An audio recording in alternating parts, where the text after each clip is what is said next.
Bonjour à tous, j'espère que vous allez bien. Alors je vous retrouve aujourd'hui pour l'analyse de la pleine lune qui aura lieu le 8 novembre 2022 à midi 2 à 16 degrés du Taureau. Ce sera donc une pleine lune en Taureau, une éclipse lunaire totale au nœud nord, donc assez forte puisqu'une éclipse totale et qui aura un impact donc surtout dans le mois à venir, mais on peut dire aussi sur les 6 mois qui viennent à partir de là.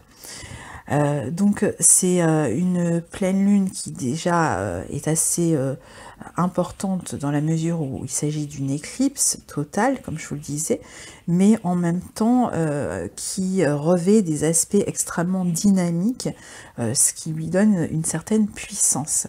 Alors je m'excuse d'avance pour cette vidéo où je ne peux pas ni filmer ni avoir mon matériel habituel pour l'analyse, car j'ai été contrainte de quitter quelques temps chez moi pour des événements qui m'ont touché entre les deux éclipses, hein, puisque je viens de perdre ma grand-mère et que voilà, donc je suis un peu partie dans la précipitation. Et donc, je fais partie de ces signes de la croix fixe, Taureau, Scorpion, Lion, Verseau, qui sont particulièrement touchés ici et impactés par les éclipses. Alors tout le monde ne le sera pas de la même manière que moi, bien sûr, mais voilà, c'est quand même un moment assez fort sur le plan émotionnel que ces deux éclipses. Alors si vous êtes donc concerné par les éclipses, c'est-à-dire si vous êtes Taureau pour cette éclipse de pleine lune en Taureau, Scorpion, Lion ou Verseau, en particulier si vous avez des planètes ou des points entre, on va dire, entre 10 degrés et 20 degrés du Taureau, du Scorpion, du Lion ou du Verseau, eh bien vous pourriez être particulièrement touché par cette pleine lune et par cette éclipse, qui est quand même différente de la précédente, dans la mesure où on est sur une éclipse au nœud nord, alors que l'autre fois on était sur une éclipse au nœud sud, et en plus on était dans le signe du Scorpion. Donc c'est vrai que la dernière nouvelle lune en Scorpion était tournée vers un nouveau départ, je vous le disais l'autre fois, mais qui retirait quelque chose de nos vies, quelque chose dont on avait à faire le deuil, dont on pouvait avoir à se dépouiller dans certains cas, ou d'une situation qui arrivait à terme, et à présent, avec la pleine lune en Taureau, hein, qui est dans une énergie quand même très différente et au nœud nord, eh bien c'est un petit peu la phase suivante, c'est-à-dire la reconstruction sur les ruines d'une certaine manière, ou sur ce dont il a fallu se séparer. Alors, je vais vous expliquer tout ça dans un instant, mais on va commencer par un peu regarder de quoi nous parle le Taureau, puisque c'est une pleine lune en Taureau. Alors qu'ensuite, que je vais nuancer quand même, parce que c'est une pleine lune certes en Taureau, mais conjointe à Uranus et au nœud nord, et ça a toute son importance ici. Mais déjà, pour comprendre l'énergie du Taureau, il faut comprendre que par rapport à l'énergie du Scorpion de la précédente nouvelle lune, on est toujours d'ailleurs dans ce cycle lunaire, hein, de la dernière lunaison. Le Scorpion était un signe d'automne où l'obscurité gagnait du terrain. Le Taureau est au contraire un signe de printemps, de naissance. Donc c'est un signe qui est lié particulièrement à la notion de sécurité, sécurité affective, matérielle, tout ce qui va concerner les questions aussi du corps, la santé du corps, l'hygiène de vie, la nourriture, alors par extension l'agriculture, le domaine financier aussi, hein, mais nos ressources en fait au sens large, nos valeurs aussi, celles que l'on défend, mais aussi notre valorisation, tout cela fait partie des thématiques du Taureau. Des valeurs en général plutôt traditionnelles et bien rodées avec la lune en Taureau, des valeurs de simplicité naturelle, le climat, la nature, la lenteur, la prudence, tout ça est relié au taureau. Et puis l'abondance, le besoin de créer une abondance et de la maintenir surtout. Les plaisirs aussi, c'est le domaine du taureau. Plaisir des sens, tablé familial entre amis, les plaisirs des sens, les parfums, la mode, la beauté, les bijoux, l'art, la créativité, pour citer quelques thématiques taureau. Donc, mais surtout, ce qu'il va falloir retenir, c'est cette question de la sécurité, de ce qui fait notre sécurité en fait. Et justement, ici, la Lune, je vous le disais, elle n'est pas seule en taureau, elle est conjointe à Uranus et elle est conjointe au nœud nord. Alors le nœud nord va plutôt apporter quelque chose. D'autres fois, le nœud sud nous retirer quelque chose. Ici, le nœud nord va plutôt apporter quelque chose. Mais cet apport, cette nouveauté, ce qui arrive en fait, ne se fait pas sans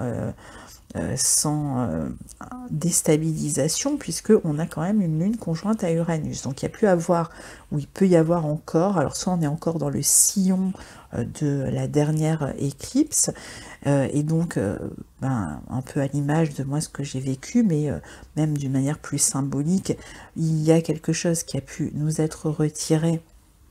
Et il va falloir reconstruire dessus en fait, hein. Il va falloir retrouver une forme de sécurité, retrouver la force d'aller de l'avant, l'espérance, hein, comme on dit. Et il y a l'idée que quelque chose a été modifié, a été bouleversé, ou s'apprête à l'être, hein, parce que on peut être vraiment complètement dedans. Donc globalement, ce qui s'est passé, c'est qu'on est on peut se retrouver ici dans une période un peu d'instabilité, d'insécurité.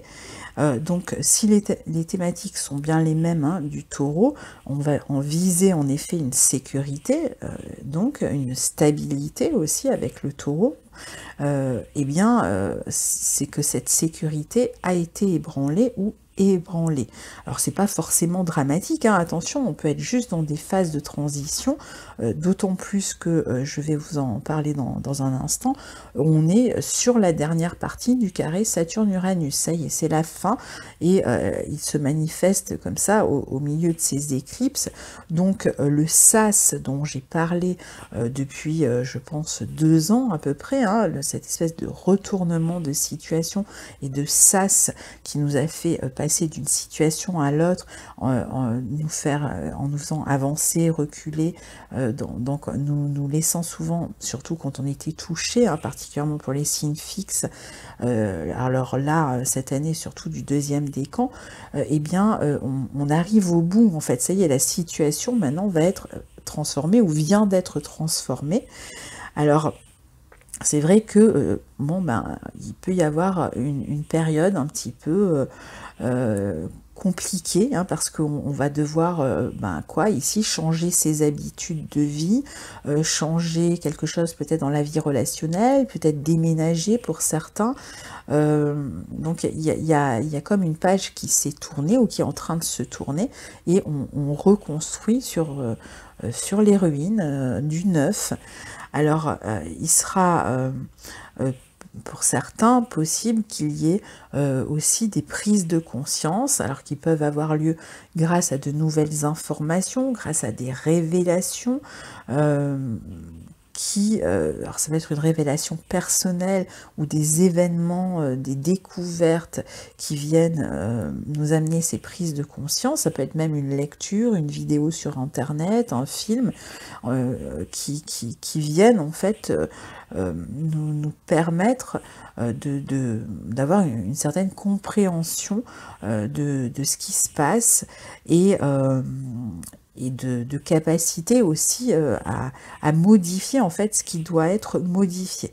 Alors c'est sûr que pendant ces périodes d'entre deux éclipses, comme je vous disais, la vie émotionnelle est quand même pas mal bouleversée, l'insécurité peut être plus importante, ce qui semblait stable, ce qui semblait éternel, routinier, confortable, abondant, durable, eh bien c'est cela qui va être secoué. Alors évidemment ça peut toucher aussi la nature, ça peut toucher le domaine financier, ça peut toucher toutes sortes de thématiques, hein, que j'ai un peu énumérées au début. Alors en plus, ça peut se passer très vite en fait, hein, ces changements ici avec Uranus. Donc ça secoue. Alors on est ici sur une pleine lune, donc il ne s'agit pas de prendre un nouveau départ, hein. Je disais, on est plutôt sur des révélations, des prises de conscience, accès à de nouvelles informations ou changements comme ça qui se produisent assez rapidement, même si c'était finalement comme un peu présent déjà dans l'atmosphère depuis 1 an, voire 2 ans, depuis peut-être début 2021 pour beaucoup, hein, et ça y est, c'est le moment où les choses évoluent, où la situation évolue, et ça peut aller soudainement très vite alors qu'on était dans cet entre-deux depuis un moment. Donc quelque chose qu'on pouvait chercher à maintenir ou qui cherchait à se maintenir, et bien ici avec en plus le carré à Saturne, et bien il peut y avoir une notion de contrainte en fait, hein, presque, qui, en tout cas de pression ou de contrainte, qui oblige en fait à changer ses habitudes et à voir cette situation se renouveler, se modifier. Donc même si le taureau à la base est une énergie lente, c'est vrai qu'avec la conjonction à Uranus, ça peut aller assez vite. Donc ici, il peut être question d'une nouvelle acquisition, d'un nouveau bien immobilier, comme je vous disais, d'un emménagement dans un nouveau lieu. Ça peut être des changements qui étaient latents sur le plan familial, une rupture qui était latente, qui se traduit ici concrètement dans les faits. Ça peut être un changement à l'intérieur de la famille qui va se traduire aussi par les faits. Donc on est quand même sur cette énergie-là. Ça ne veut pas dire qu'en fait il ne reste plus rien, hein, bien au contraire, on est quand même dans le signe du taureau, donc il y a quelque chose de nouveau, hein, qui s'éveille ici. Alors la Lune en plus est opposée à Mercure, hein, puisque le Soleil en Scorpion est conjoint à Mercure ici, signe qui va réclamer quand même, planète pardon, qui va réclamer aussi de s'adapter, de faire face à ces changements qui amènent aussi encore plus de rapidité. Alors toujours pour les mêmes raisons, hein, ces changements en Scorpion, des informations révélées,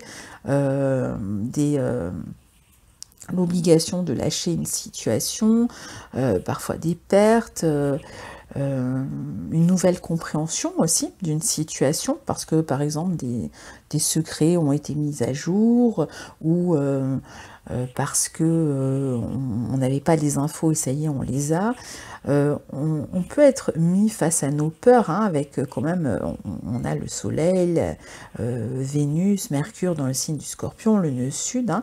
En plus, on est sur des signes quand même Scorpion-Taureau qui ont tendance à ruminer ou à être assez obsessionnels.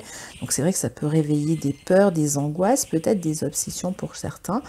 Mais voilà, là, on s'apprête de toute façon, c'est un peu comme si on n'avait pas le choix, on s'apprête à ce renversement, à ce changement, ce qui ne veut pas dire changement n'est pas égal à catastrophe ou à drame, hein, attention. Alors, avec Mercure, en termes de communication, en face, hein, dans le signe du Scorpion, on a peut-être, par contre, un peu plus de mal à exprimer ce que l'on ressent. On peut même avoir tendance à refouler le contenu de ses émotions, peut-être dans le but de les broyer ou de les transmuter, hein, dans ce signe du Scorpion. Alors, espérons justement que la transmutation ait lieu, et je pense qu'elle aura lieu, puisque la Lune en Taureau, c'est quand même quelque chose qui s'éveille, hein, qui va être créé en fait, hein, derrière cette destruction ou ce que l'on a perdu. Alors, qui dit signe fixe dit entêtement, dit personne qui se braque, situation qui se fige, parfois négociation matérielle compliquée, retournement de situation dans une affaire, dans une relation, il peut y avoir des paroles un peu dures, d'autant plus qu'on a Mars, hein, qui est rétrograde dans le signe des Gémeaux, donc attention quand même à la communication ici. Alors c'est vrai que c'est un tableau un peu compliqué, hein, en plus comme la Lune est assombrie ici, ça peut être beaucoup plus difficile d'accéder aux valeurs lunaires plus douces, plus compréhensives, plus empathiques, justement parce que c'est la prise de conscience qui est vraiment le déclic ici de cette pleine Lune. Dans certains cas, il est possible que l'abondance prévue par la Lune en Taureau, celle qu'on attendait, la croissance, n'est pas au rendez-vous ou pas exactement comme on le souhaitait, ou la stabilité qu'on attendait n'est pas aussi sécurisante qu'on le croyait. Surtout pendant cette phase-là de pleine lune, hein, qui est encore une fois une phase d'entre-deux, mais la dernière phase d'entre-deux avant, là ça y est, au bout du compte, la nouvelle situation qui va venir reconstruire. D'ailleurs, on le verra avec la prochaine nouvelle lune en Sagittaire, il y aura quand même une notion d'espoir en fait qui renaît derrière, hein, de lumière qui rejaillit derrière ces deux éclipses. Alors, peut-être que là où on se reposait sur des certitudes, tout a été ou va être bousculé là autour de cette période. Ce sur quoi on comptait jusqu'à présent, qui n'est plus possible, là où on pensait que la situation serait toujours la même, eh bien non, on est amené à changer quelque chose ici. Alors que faire? Ben évidemment, accepter le changement, pas le choix ici, comprendre aussi que notre responsabilité dans ces changements qui ont lieu est engagée, et donc la reconstruction derrière, elle fait partie aussi de nos responsabilités. Alors il peut y avoir aussi des situations où on a peut-être tiré un peu trop sur la corde, on s'est peut-être trop obstiné dans une attitude néfaste, on n'a pas été suffisamment à l'écoute de soi, à l'écoute de l'autre, donc il peut y avoir un peu de culpabilité aussi avec ce carré à Saturne, hein. Tout dépend encore une fois de la situation précisément dans laquelle vous vous trouvez, donc il va s'agir ici de se réajuster ou peut-être même de modifier complètement son attitude, même face à la vie, hein. Parfois ça peut être vraiment des grandes révélations ici. Alors avec Mercure en face, donc face à la Lune et Uranus, tous les sujets aussi qui vont tourner autour des minorités, des rébellions, des contestations, peuvent aussi être soulevés durant cette pleine lune, des opinions différentes qui vont chercher à s'exprimer aussi, des divergences aussi qui peuvent être soulevées ici, des polémiques, des volontés peut-être de convaincre une personne, un public, avec cette position. On peut aussi très bien, comme je vous disais, en écoutant par exemple tout simplement une vidéo, un article, avoir ces prises de conscience soudain sur nos comportements, sur nos mauvaises habitudes. Ça peut être aussi l'alarme qui est tirée, hein, sur une manière de fonctionner qui pouvait être toxique jusque-là, et donc de pouvoir aussi y remédier, d'en changer. Alors Saturne est donc au carré du Soleil, Mercure et de la Lune, donc on va dire qu'il est en apex en astrologie de cette pleine Lune, puisqu'il forme un carré d'un côté. Alors là, je suis désolée, mais je ne peux pas vous le montrer avec ma flèche comme je le fais d'habitude, puisque je ne peux pas enregistrer avec les mêmes moyens que d'habitude. Donc Saturne, il ajoute un facteur de pression, ou je dirais même parfois un facteur de contrainte.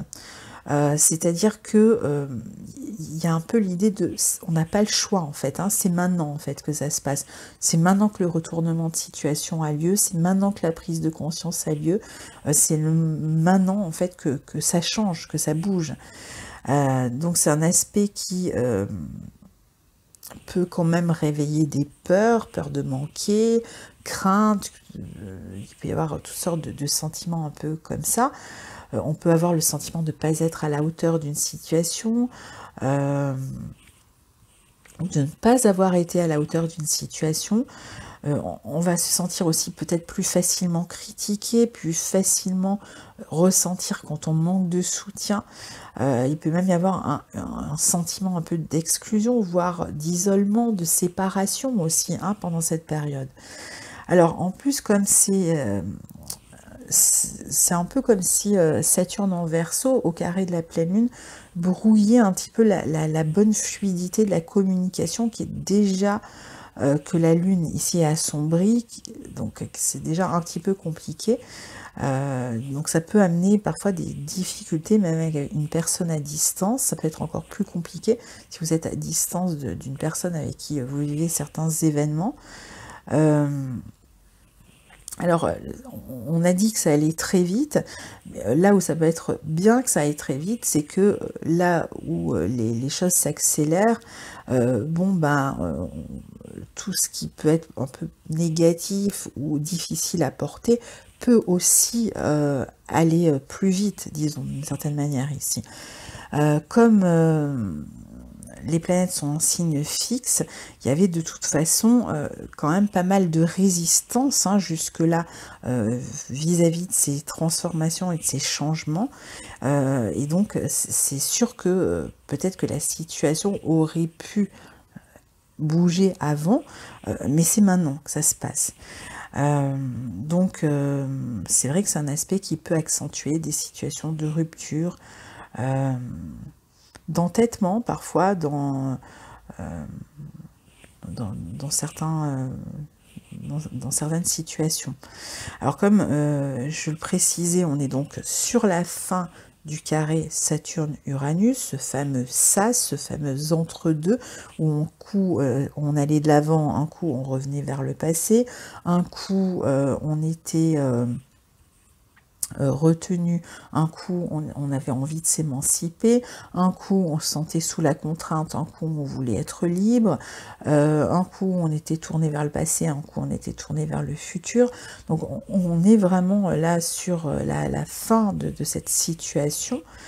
Et ce carré Saturne-Uranus ne se fait pas en toute discrétion ici, mais en plein période d'éclipse, donc ça va renforcer vraiment cette notion de retournement de situation, de changement de situation, d'obligation de changer ses habitudes, et parfois une perte de repères, au moins momentanée. Mais il y a quand même qui s'exprime aussi à travers ces changements une volonté d'aller vers plus de stabilité, de soutien, de structure, de responsabilité, d'engagement. Donc si il y a une rébellion en face, c'est quand même pour prendre cette direction-là. Mais le chemin qui mène, comme je vous disais, à quelque chose de contraint, de forcé ici. Ça pourrait même parfois être une période où certains désaccords vont se cristalliser, où ça va exploser et permettre une forme de libération aussi, parce que c'est un peu ça aussi, ces aspects Uranus-Saturne, il y a une notion comme ça avec ce carré-T d'aller vers une forme de libération. Vénus maîtrise la pleine lune, elle se trouve elle aussi en Scorpion, donc en chute, donc il y a vraiment cette idée de rupture, de contrat, de relation, de questions peut-être compliquées sur le plan matériel dans certains cas, parfois de perte, on l'a vu, de deuil, mais bon voilà, ça y est, on arrive à la fin, à savoir que aussi le mois prochain, au mois de décembre, la lune noire va changer de signe, quitter le Cancer, dans laquelle signe dans lequel pardon, elle mettait à jour vraiment nos insécurités, et donc là on est vraiment sur la fin de ce chapitre d'une certaine manière. Voilà à tous pour cette pleine lune en Taureau, et je vous retrouve très certainement pour la prochaine nouvelle lune dans les mêmes conditions, encore une fois, avant que je ne retourne chez moi. Voilà, je vous souhaite une très belle pleine lune et n'hésitez pas à partager vos expériences. À très bientôt, au revoir.